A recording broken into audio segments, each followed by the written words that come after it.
num instante, num abrir e fechar de olhos, ao som da última trombeta. Pois a trombeta soará, os mortos ressuscitarão incorruptíveis e nós seremos transformados.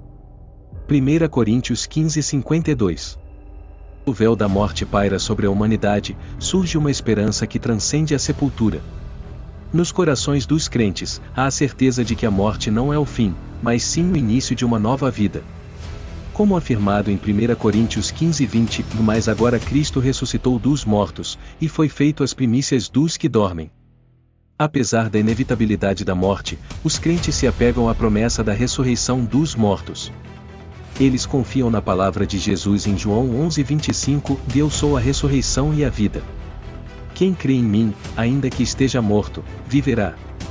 A morte é vista como o último inimigo a ser vencido, e a ressurreição é a garantia da vitória final sobre ela. Como declarado em 1 Coríntios 15:54, quando este corpo corruptível se revestir de incorruptibilidade, e o que é mortal se revestir de imortalidade, então cumprir-se-á a palavra que está escrita, tragada foi a morte pela vitória. A ressurreição dos mortos traz consigo a esperança da vida eterna. Os crentes aguardam o dia em que serão reunidos com seus entes queridos e estarão para sempre com o Senhor. Como afirmado em 1 Tessalonicenses 4:16 e 17, porque o mesmo Senhor descerá do céu com alarido, e com voz de arcanjo, e com a trombeta de Deus, e os que morreram em Cristo ressuscitarão primeiro. Depois nós, os que ficarmos vivos, seremos arrebatados juntamente com eles nas nuvens, a encontrar o Senhor nos ares, e assim estaremos sempre com o Senhor. A ressurreição dos mortos traz consigo a transformação do corpo mortal em um corpo glorificado. Como declarado em 1 Coríntios 15:42 e 44, assim também é a ressurreição dos mortos. Semeia-se o corpo em corrupção, ou ressuscitará em incorrupção. Semeia-se em ignomínia, ressuscitará em glória. Semeia-se em fraqueza, ressuscitará em poder. Semeia-se corpo natural, ressuscitará corpo espiritual. Há corpo natural, e há corpo espiritual. A ressurreição dos mortos é vista como um triunfo sobre o poder do sepulcro. Como declarado em Apocalipse 1:18, Eu sou o que vivo, fui morto, mas eis aqui estou vivo para todo o sempre. Amém. E tenho as chaves da morte e do inferno. Diante da realidade da ressurreição dos mortos, os crentes encontram uma esperança renovada em meio à dor da perda. Eles se consolam com a certeza de que seus entes queridos estão agora na presença do Senhor, aguardando o dia da ressurreição. Como afirmado em 1 Tessalonicenses 4:18, portanto, consolai-vos uns aos outros com estas palavras. A ressurreição dos mortos é vista como o cumprimento da promessa de Deus de redenção e restauração. Como declarado em Apocalipse 21:4, Deus limpará de seus olhos toda lágrima, e não haverá mais morte, nem pranto, nem clamor, nem dor, porque já as primeiras coisas são passadas. A ressurreição de Cristo é vista como o prenúncio e a garantia da ressurreição dos mortos. Como afirmado em 1 Coríntios 15:20, mas agora Cristo ressuscitou dos mortos, e foi feito as primícias dos que dormem. A ressurreição dos mortos traz consigo a certeza da esperança que temos em Cristo. Como declarado em 1 Pedro 1:3, Bendito seja o Deus e Pai de nosso Senhor Jesus Cristo, que, segundo a sua muita misericórdia, nos regenerou para uma esperança viva, pela ressurreição de Jesus Cristo dentre os mortos. A ressurreição dos mortos é vista como a consumação da vitória de Cristo sobre o pecado e a morte. Como declarado em 1 Coríntios 15:57, mas graças a Deus que nos dá a vitória por nosso Senhor Jesus Cristo, diante da perda e do luto, os crentes encontram consolo e esperança na promessa da ressurreição dos mortos. Como afirmado em 1 Tessalonicenses 4:13, e não queremos, porém, irmãos, que sejais ignorantes acerca dos que já dormem, para que não vos entristeçais, como os demais, que não têm esperança. A ressurreição dos mortos é vista como uma manifestação do poder de Deus para trazer vida do que está morto. Como declarado em Romanos 4:17, e como está escrito, por Pai de muitas nações te constituí, perante aquele no qual creu, a saber, Deus, o qual vivifica os mortos, e chama as coisas que não são como se já fossem. A ressurreição dos mortos é vista como a pedra angular da fé cristã, que confirma a veracidade das promessas de Deus. Como afirmado em 1 Coríntios 15:14, se Cristo não ressuscitou, logo é vã a nossa pregação, e também é vã a vossa fé. Diante das incertezas e tribulações deste mundo, a ressurreição dos mortos permanece como a grande esperança da Igreja. Como afirmado em Filipenses 3:20 e 21, mas a nossa cidade está nos céus, de onde também esperamos o Salvador, o Senhor Jesus Cristo, que transformará o nosso corpo abatido, para ser conforme o seu corpo glorioso, segundo o seu eficaz poder de sujeitar também a si todas as coisas. A ressurreição dos mortos inclui tanto os justos quanto os injustos, como retratado em Apocalipse 20:12 e 13. Nesse julgamento final, todos serão levantados e comparecerão diante do trono branco de Deus para prestar contas de suas vidas. No julgamento final, a justiça de Deus será revelada de maneira plena e perfeita. Nada escapará ao seu escrutínio, e cada pessoa será julgada de acordo com suas obras, como declarado em Apocalipse 20:12, e vi os mortos, grandes e pequenos, que estavam diante de Deus, e abriram-se os livros, e abriu-se outro livro, que é o da vida. E os mortos foram julgados pelas coisas que estavam escritas nos livros, segundo as suas obras. Aqueles cujos nomes não são encontrados escritos no livro da vida enfrentarão a condenação eterna. Eles serão lançados no lago de fogo, a punição final para os que rejeitaram a Deus e escolheram viver em rebelião contra Ele, conforme retratado em Apocalipse 20:15, e aquele que não foi achado escrito no livro da vida foi lançado no lago de fogo. Para os justos, a ressurreição é um momento de triunfo e glorificação. Eles serão recebidos na presença de Deus e desfrutarão da vida eterna em sua presença. Como afirmado em Apocalipse 21:3 e 4, ouvi uma grande voz do céu, que dizia, eis aqui o tabernáculo de Deus com os homens, pois com eles habitará, e eles serão o seu povo, e o mesmo Deus estará com eles, e será o seu Deus. E Deus limpará de seus olhos toda lágrima, e não haverá mais morte, nem pranto, nem clamor, nem dor, porque já as primeiras coisas são passadas. Com a ressurreição dos mortos e o julgamento final, a redenção completa da criação será realizada. Todas as coisas serão renovadas e restauradas em Cristo, e Deus será glorificado em tudo. Como afirmado em Apocalipse 21:5, vi o que estava assentado sobre o trono disse, eis que faço novas todas as coisas. E disse-me, escreve, porque estas palavras são verdadeiras e fiéis.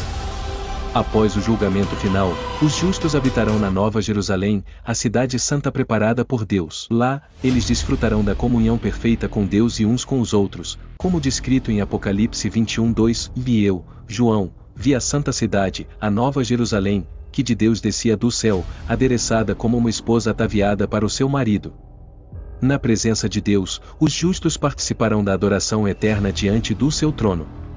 Eles louvarão e glorificarão a Deus para sempre, como descrito em Apocalipse 22:3, e ali não haverá mais maldição, mas o trono de Deus e do Cordeiro estará nela, e os seus servos o servirão.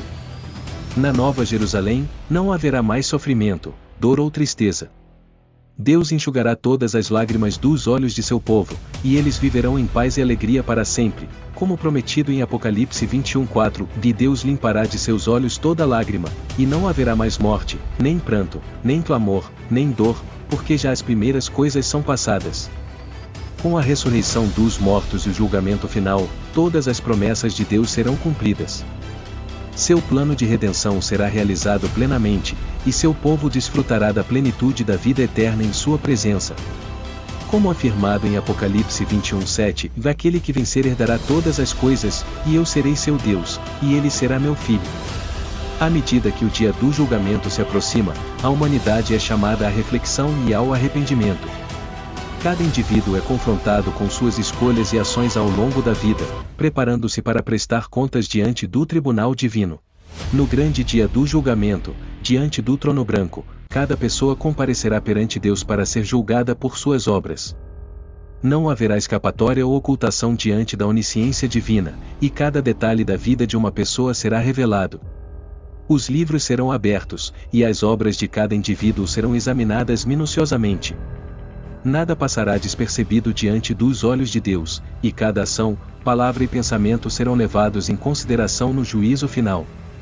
O julgamento final será caracterizado pela perfeita justiça de Deus. Ele não mostrará favoritismo ou parcialidade, mas julgará cada pessoa de acordo com a verdade e a retidão. Sua justiça será imparcial e imutável, refletindo sua santidade e soberania. Aqueles cujas obras são encontradas em desacordo com a vontade de Deus enfrentarão a condenação eterna.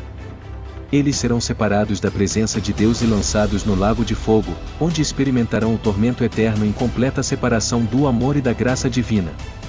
Os justos, por outro lado, serão recompensados com a vida eterna na presença de Deus. Eles desfrutarão da plenitude da comunhão com o Criador e experimentarão a alegria e a paz que excedem todo entendimento. Sua fidelidade e serviço serão reconhecidos e recompensados na plenitude do reino de Deus. Com o julgamento final, chega ao fim a história da humanidade neste mundo presente. Todos os eventos e acontecimentos, desde a criação até o julgamento, serão reunidos em um plano divino perfeitamente executado. O propósito eterno de Deus será plenamente realizado, e sua glória será revelada em toda a terra. Após o julgamento final, a eternidade se desvela diante da humanidade. Aqueles que foram justificados por sua fé em Cristo desfrutarão da comunhão eterna com Deus, enquanto os ímpios enfrentarão a condenação eterna. A eternidade se estende diante de cada pessoa como uma realidade inescapável e decisiva. Com o julgamento final, a redenção de toda a criação será completada. O plano de Deus para restaurar tudo o que foi perdido pelo pecado será realizado, e sua glória encherá toda a terra. O mal será derrotado, e a justiça e a paz reinarão para sempre no reino de Deus. Diante da realidade do julgamento final, a humanidade é chamada à preparação espiritual. Cada pessoa é instada a examinar sua vida à luz da verdade eterna e a buscar a reconciliação com Deus por meio de Jesus Cristo. O tempo é agora para arrepender-se e voltar-se para o Senhor antes que seja tarde demais. Aqueles que rejeitaram a Deus lamentarão sua decisão quando enfrentarem o julgamento final. Suas vidas serão testemunho de sua rebelião e pecado, e eles experimentarão a plena realização das consequências de suas escolhas. Não haverá mais oportunidade para arrependimento, e sua condenação será eterna. Os justos, por outro lado, aguardam com esperança o dia do julgamento final. Eles confiam na promessa de Deus de salvação e vida eterna em Cristo Jesus e aguardam com alegria a recompensa que lhes está reservada no reino dos céus. Sua fé os sustenta enquanto enfrentam o dia da prestação de contas diante de Deus. Diante da iminência do julgamento final, a mensagem do Evangelho ressoa mais forte do que nunca. A humanidade é chamada a arrepender-se de seus pecados, crer no Senhor Jesus Cristo e encontrar perdão e salvação em seu nome. O convite para entrar no reino de Deus é estendido a todos os que ouvem e respondem ao chamado do Espírito Santo. No momento do julgamento final, toda a verdade será revelada. Não haverá mais lugar para enganos, falsidades ou desculpas. Cada pessoa confrontará a realidade de sua vida diante do tribunal divino. O julgamento final destacará o peso das escolhas feitas ao longo da vida. Cada ação, palavra e pensamento terão consequências eternas, refletindo a natureza e o caráter de cada indivíduo. Apesar da severidade do julgamento final, a misericórdia de Deus ainda estará presente. Seu desejo é que todos se arrependam e encontrem perdão em Cristo, mesmo na hora derradeira. O julgamento final será caracterizado pela justiça perfeita de Deus. Ele julgará cada pessoa de acordo com a verdade e a retidão, sem favoritismos ou parcialidades. No julgamento final, haverá uma separação definitiva entre os justos e os ímpios. Cada um seguirá para seu destino eterno com base em sua relação com Deus e suas escolhas durante a vida terrena. Mesmo diante da iminência do julgamento final, ainda há tempo para o arrependimento. A humanidade é convidada a voltar-se para Deus, abandonar seus pecados e buscar a salvação em Cristo Jesus. Para os justos, o julgamento final marcará o fim de todo sofrimento e dor. Eles entrarão na plenitude da vida eterna na presença de Deus, onde não haverá mais lágrimas, tristeza ou morte. Aqueles que perseveraram na fé até o fim serão recompensados com a coroa da vida no julgamento final. Sua fidelidade será reconhecida e celebrada diante de toda a criação. O amor de Deus triunfará no julgamento final, oferecendo perdão e salvação a todos os que se voltarem para Ele de todo o coração. Sua graça redentora será manifestada em toda a sua glória. No julgamento final, as Escrituras serão cumpridas em sua totalidade. Cada profecia, promessa e advertência serão confirmadas diante dos olhos de toda a humanidade. Finalmente, no julgamento final, a glória de Deus será plenamente revelada. Sua justiça será exaltada, sua misericórdia será demonstrada e seu amor será eternamente celebrado por todos os que o adoram. Como afirmado em Apocalipse 22:12, e eis que venho sem demora, e comigo está o galardão que tenho para retribuir a cada um segundo as suas obras. Os justos serão recompensados com a vida eterna na presença do Senhor, conforme prometido em João 3,16, porque Deus amou o mundo de tal maneira que deu o seu Filho unigênito, para que todo aquele que nele crê não pereça, mas tenha a vida eterna. Ele é fiel e justo para nos perdoar os pecados e nos purificar de toda injustiça. Que todos nós possamos fazer uma escolha sábia enquanto aguardamos o dia do julgamento final, buscando viver em retidão e servir ao Senhor com todo o nosso coração. Que a esperança da vida eterna nos inspire a viver com fé, amor e obediência, enquanto aguardamos o retorno glorioso de nosso Salvador, Jesus Cristo. Amém. Gostou da nossa reflexão de hoje? Não esqueça de se inscrever e de deixar o seu like para mais.